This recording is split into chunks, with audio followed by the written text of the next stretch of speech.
บุรพากับคุณปูได้นี่นะโอ้สุดยักษ์ใหญ่เลยดินะอ๋อถูกสุดยักษ์ใหญ่เลย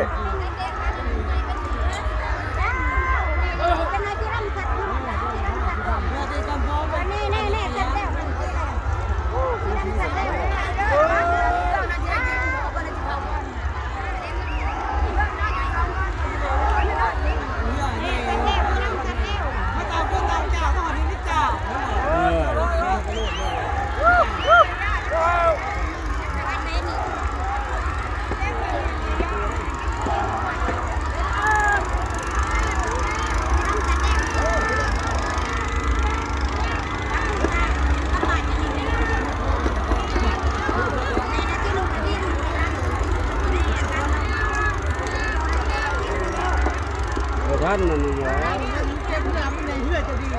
เดี๋ยวท่านบัวตะพาหรอ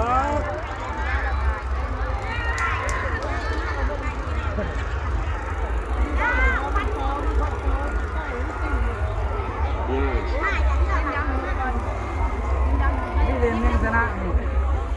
นี่เรียนมึงชนะไอ้ตัวลูกบาแล้วบาดิเหยียบเลยตอนนั้นถือถัง